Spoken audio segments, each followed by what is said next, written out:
Olá, novamente, professora Sinara, dando continuidade ainda às diferenças que temos em termos físicos, né, bióticos, demográficos, econômicos, sociais e culturais do nosso país, né, das diferentes regiões.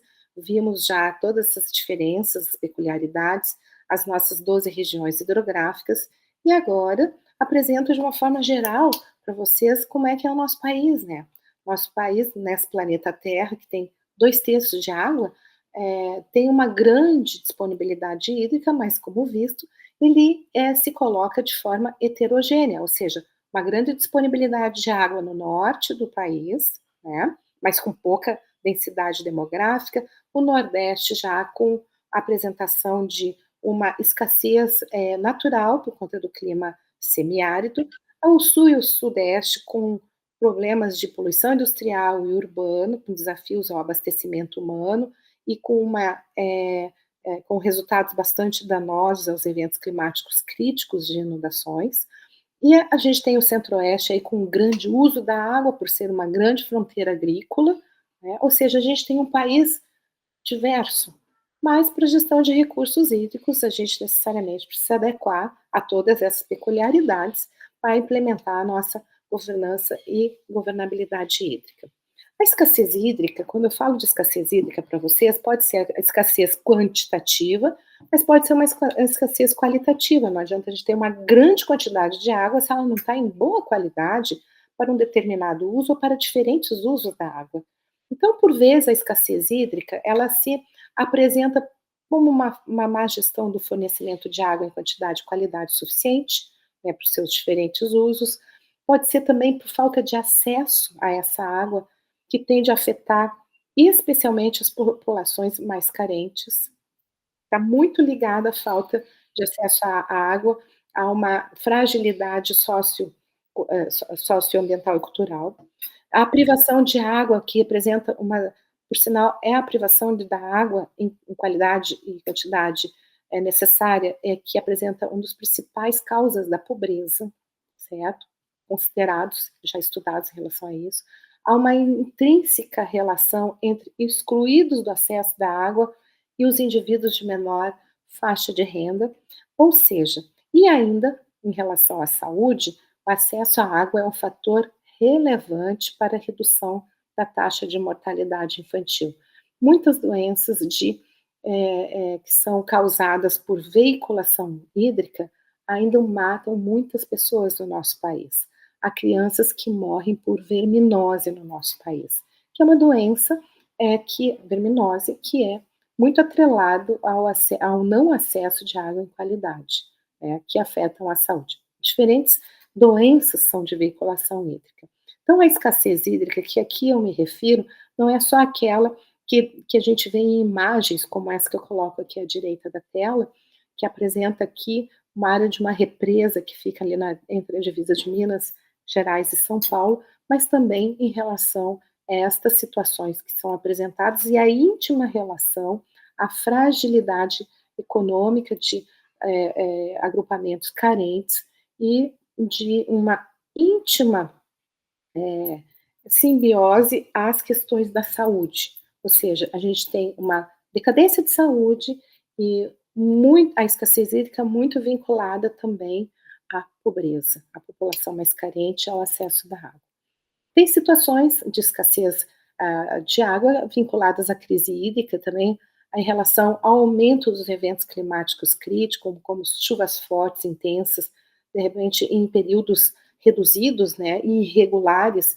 Imagina só o que está acontecendo no Rio Grande do Sul, a gente está vendo aí na mídia, né? Ou então o que afeta o setor primário do nosso país não chover de uma forma que sempre choveu, ou seja, quando chove, chove muito, ou então grandes períodos de seca, que está acontecendo aí no Pantanal em Chamas, ou seja, que propicia, né, incêndios, todas essas questões que a gente tem visto na mídia ultimamente.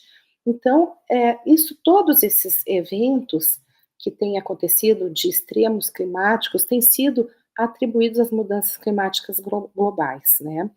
E o Brasil mesmo, a gente entra em um período, tem um estudo que entre um período de 2013 a 2017, foi acometido por secas prolongadas e atípicas. Esse período foi muito caracterizado e que afetou, né, por períodos prolongados e atípicos de seca, que apresentou uma boa parte do território, reduzindo o território brasileiro, reduzindo a disponibilidade hídrica, gerando uma crise hídrica intensa em 2.706 municípios do nosso país. E a gente tem alguns cenários, infelizmente, alguns cenários, e que a gente tem que enfrentar, são desafios a serem enfrentados, cenários de redução na disponibilidade hídrica. Há estudos que apresentam aí uma diminuição de 20%, né, de 2015 a 2014, em determinadas regiões, mas se a gente vai num prospecto de 2070 a 2100, é praticamente todo o nosso país apresentando uma diminuição de disponibilidade, de redução de disponibilidade hídrica intensa. Ou seja, vamos ter que enfrentar, se a gente quer água para hoje, para depois também, para os diferentes usos, vamos ter que enfrentar também todas essas situações das alterações climáticas, dos eventos climáticos críticos de seca e de cheias, né? Aqui um outro estudo que foi realizado pelo Mapa Biomas e que foi apresentado ainda esses dias, em 2024, mostrando aquelas bacias hidrográficas que apresentaram redução mais drástica de disponibilidade hídrica, ou seja, mostra aqui, em termos ilustrativos, que fica muito mais fácil do que eu descrever cada uma delas, mas é bastante preocupante. Ou seja, já temos estudos consolidados em relação, apesar da nossa disponibilidade hídrica, de uma redução de um cenário não bom, se a gente não tiver um enfrentamento, uma adaptação a estas questões relativas aos cenários de redução hídrica, de crise hídrica, de escassez de água mesmo, né? A gente pode muito bem ainda, coloquei o exemplo do bioma Pantanal, uma por conta da minha proximidade, que moro aqui em Campo Grande, como dito em outra aula, e aí aqui o bioma Pantanal, que é uma reserva da biosfera do mundo, gente, né, com uma grande biodiversidade, em 38 anos, ou seja, um estudo que foi realizado de 85 até 2023, perdeu 80% da sua área alagada, é muita coisa. E isso vai gerando uma série de desafios a serem enfrentados, né? Ou seja, a gente tem um cenário de redução hídrica em diversos rios, né, conforme aquela figura que eu coloquei antes para vocês, aqui em termos de rios, né, que tem no nosso país, e que a gente vai ter, e está e tem que enfrentar, né, por conta de se chegar a um propósito de distribuição hídrica para todo mundo, para todos os usos, agora e futuramente.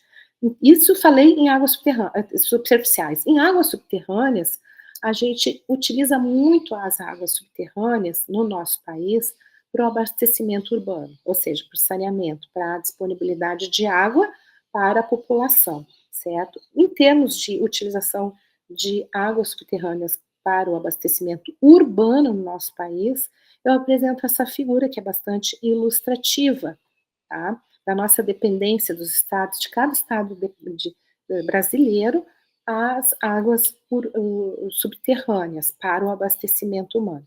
Ou seja, a gente tem uma dependência muito grande e temos água subterrânea para isso, né?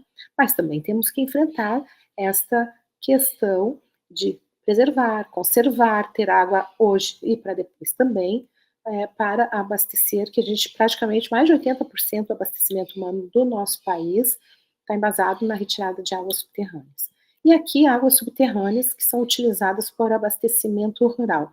Olha Minas Gerais, o tanto que precisa da dependência do estado de Minas Gerais para o uso rural, né? Segundo, como que foi feito esse estudo? Com base no cadastro dos poços tubulares existentes, certo?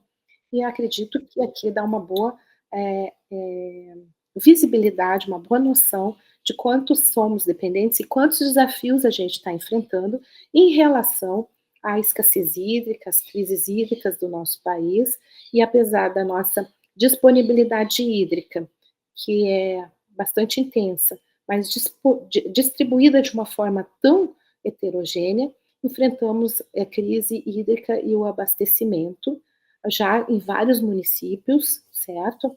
Vários municípios em regiões hidrográficas que apresentam boa disponibilidade hídrica, mas eu não apresento em termos de quantidade, mas não em quantidade.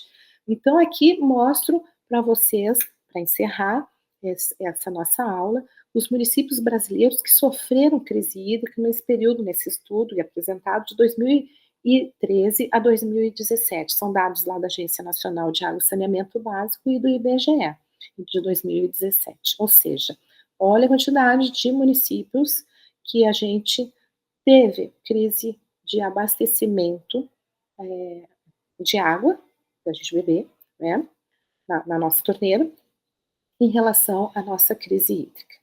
Então, eu encerro aqui, né, apresentando para vocês as nossas diversidades e já o enfrentamento de qual crise hídrica no nosso país para seguirmos adiante na próxima aula.